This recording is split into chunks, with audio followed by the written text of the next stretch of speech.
Hello everyone, and welcome to my channel. I see so many questions from people that are interested in dot mandala, but they have absolutely no idea where to start. Tools, paint, all these sorts of questions. So this video will hopefully be short, sweet, and to the point, but will also be the first video in a beginner's playlist that I'm hoping to put together for everyone, just to answer all of those questions all in one place. I hope this helps. So let's start off by talking about tools. There's so many different tools on the market.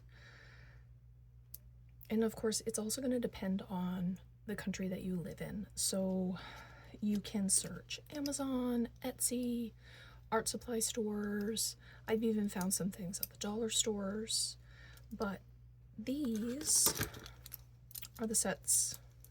There's obviously more to the sets. I just can't hold on to everything at once. So there is dotting rods. These are the first ones that I started with. I will be honest, I don't use them anymore, but they do work well. Just I have rheumatoid arthritis and fibromyalgia, as well as pernio, so please ignore all my little spots. So I do find these more difficult to hold on to, and that's just a personal preference. I also started with, this is a small ball set. I absolutely love these. I use these for small detail dots as well as all of my swoops. It also came with this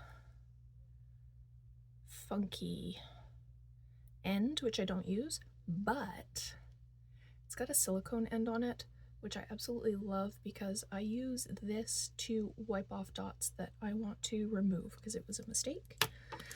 So this set you'll have, they're obviously well loved. They'll have brushes on the ends or silicone tips or a combination of two. The drawback to this particular set is they're not numbered. I went ahead and I just numbered them all, but there are more and more companies coming out with their own ball sets. Thoughtful Dots has a set. Dots of Love Collective is working on bringing out a set. And again, it's going to depend on the country that you live in. So there are more and more artists coming out with their own sets, and those are numbered. And I've seen them where they have a double ball. So a different size on each end. But I love these. Absolutely love these. There are, oops, as I'm breaking things. So you will, if you're looking for tools, you will see these blue handled with great big silver balls on the ends. I do have a set here somewhere. They were the other set that I originally purchased when I first started. I could not personally pick up paint properly or put dots down properly with that set. So for me, they were a no-go, but I do see lots of other dot artists using them. So just because they didn't work for me doesn't mean it won't be an option for you. Sorry. So it's all personal preference and use and that kind of thing. This was a set that I upgraded to once I really got into dot mandala. This is the DIY mandala stones set. Again, there's more to them. These, I love them. I find they get very accurate sized dots. They're not much bigger than the tip size. I find them easy to hold. I did find these on Amazon. And this is the Happy Dotting set. I love these because you have half sizes, which fabulous for a lot of the different work that I do, as well as working around on really spherical stones. The one thing that I do find with these personally, I find these to make bigger dots. So if I'm looking for smaller dots, or like if I'm working on a large piece, I'll start with my smaller set and then work up to my bigger set. I love these. Got these on Etsy. They're also available on Amazon or on the Happy Dotting company website. And from Angela as well, I did get her stylus tool. I absolutely love this for micro dots. Love it. There are many different stylus tools on Etsy. I'm sure on Amazon as well, possibly even in your art supply stores. While you're working, you will have to continuously wipe off your tools in order to keep consistent size of dots. So not like every dot, though some people do. I find every 8 dots or so, wipe them off. But eventually you will get this buildup on your tools. So of course you're going to have to clean that off. I've seen people recommend using a nail file. Please don't do that. These are some sort of plastic, acrylic, what have you. You will do damage to them. So like in many cases, soap and water is your friend. So I will soak these in warm soapy water, wipe them off. Now personally, I have also used rubbing alcohol just to get that off. May not be recommended, so please don't quote me on that.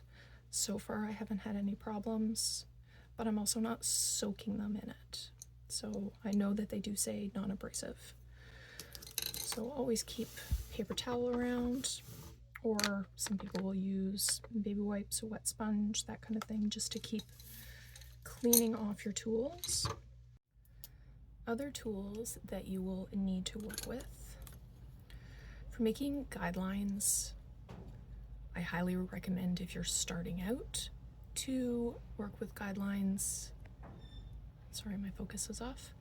There are a number of different options. So this is a watercolor pencil, this is white charcoal, and this is soapstone. So art supply stores, Amazon, and a few other dotting artists are carrying soapstone as well. This is what I first started out with. I had no problems. These just pop right out. It came in a box of like 10 to 20 of them. Eventually I found that I was struggling to get my guidelines wiped off, sorry. So I did switch to watercolor. Then I ended up I wasn't getting completely circular dots. I was getting these little tiny divots, and it was getting really frustrating because I was constantly having to take my little stylus tool and try and like round out each dot, and I got really frustrated. I switched to white charcoal. I am loving this for my guidelines. Now, mind you, I have not done like a white surface, so I will have to reconsider, because I highly doubt a black charcoal will be a good idea for that. If you are not using templates, which we'll get into in a second, ruler is really good to have anyways. Probably go with a metal one. But I like having multiple sizes, so I do like having my big one. This small one came with my mathematical set, so I had a couple of different rulers, like the triangle one, but the small ruler, the protractor, compass, and a sharpener. Compass is going to be great so that you can actually draw all of your own guide marks. Q-tips, these you will keep a good healthy stash on hand for wiping off mistake dots. Cup of water, always great to have around. This is just optional. This is not something that you absolutely need. This is just a crafter's X-Acto knife. I love this for like working on stones, particularly, and I will also use them on wood surfaces, but never on canvas. So sometimes you need to start over and it's dried up.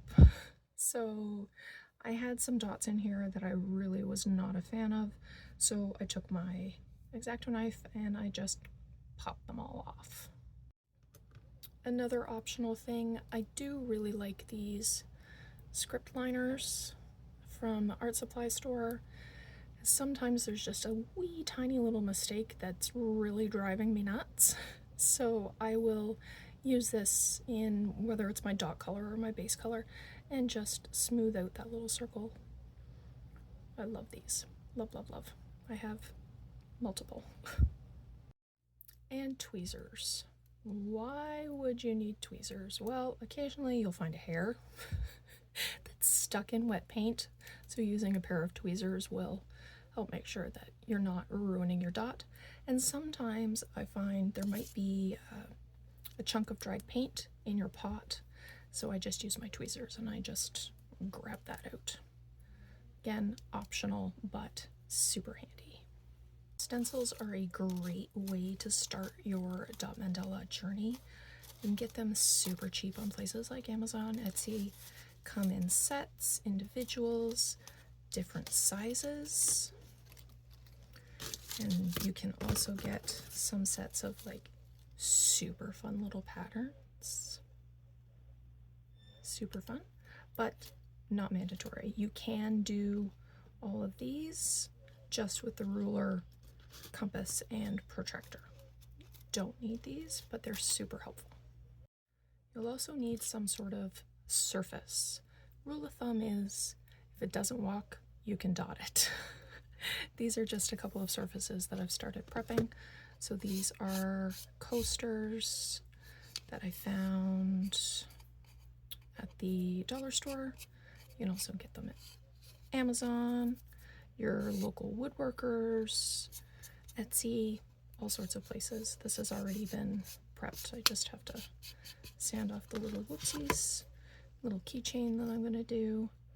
And you can also get into making your own stones. That will be a whole other video. Do your surfaces have to be black? Absolutely not.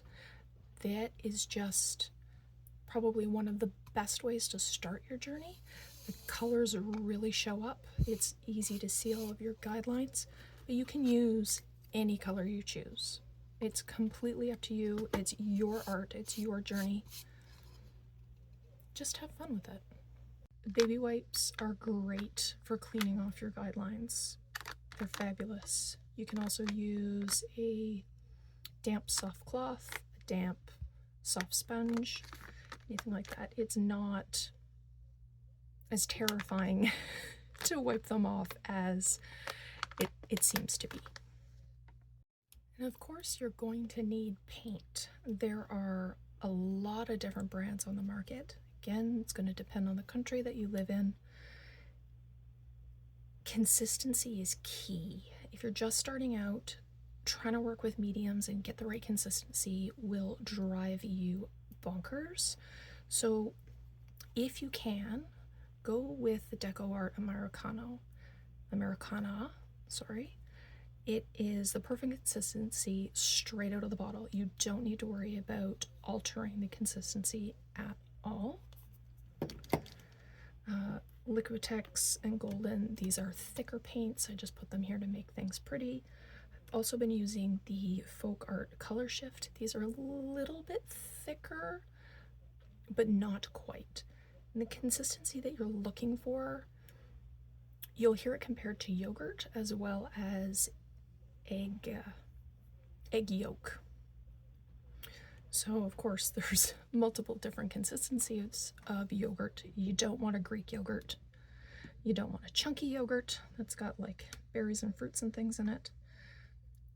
So I think that's why sometimes you'll hear it compared to egg yolk. Paint pots, super, super handy. Of course, you can just flip these over, use your lids. If you're doing that, you can't mix your colors together and create your own colors. and eventually it will dry up. It'll make a mess. You'll lock on your tops. It's I might be speaking from experience on that one. Paint pots, you're starting to see them in more and more places. They come in all sorts of different sizes. I do have to finish cleaning these. Amazon, craft store in the US, but word on the street is these are coming to a particular Canadian collective soon, which is very exciting. Super handy, and then you can save them for a while. I get so many projects out of just one of these little paint strips. Love them. You can also use painter's palettes with the little cups in them, things like that. Anything that's going to help you be able to do more with your colors. So paint in pots. What do I stir them with? It's highly advanced.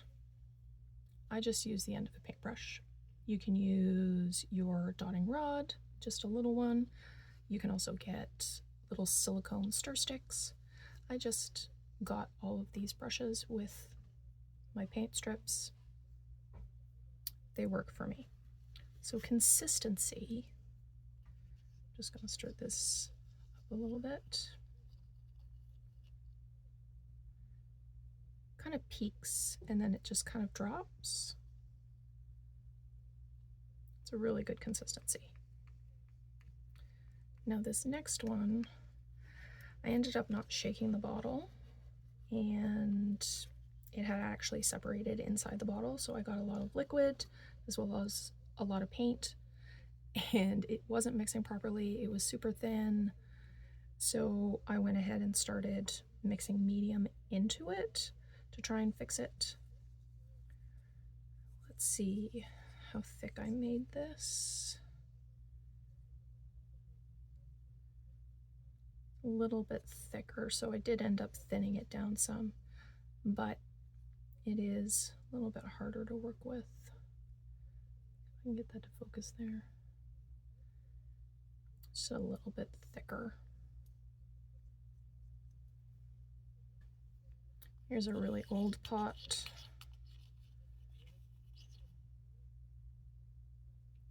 That will be basically unusable. I can probably thin this down and use it because I don't like wasting any paint, but see how it doesn't kind of eventually collapse on itself? It's just way too thick. Now, air bubbles do happen. It's a fact of life. There they are.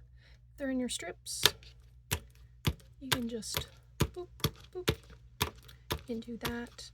You can use toothpicks on your projects or in your pots, your stylus tool. You can kind of tap on them. You can kind of blow on them. The heat will help pop them. Stirring vigorously will create them, as well as the cold. I do find my space does end up getting cold quite often, so I will find that I'll get more bubbles when it is colder, so heat is definitely a factor for that.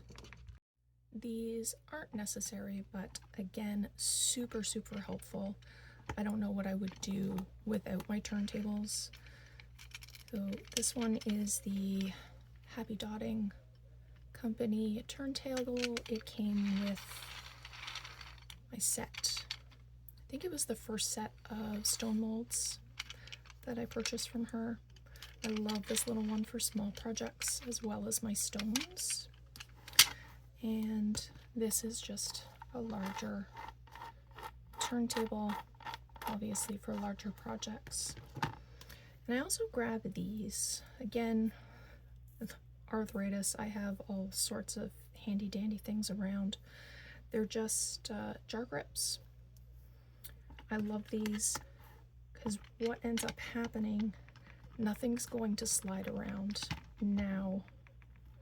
Whereas on a smooth surface, I find because I have to rest so much, I will have things slide. So I just keep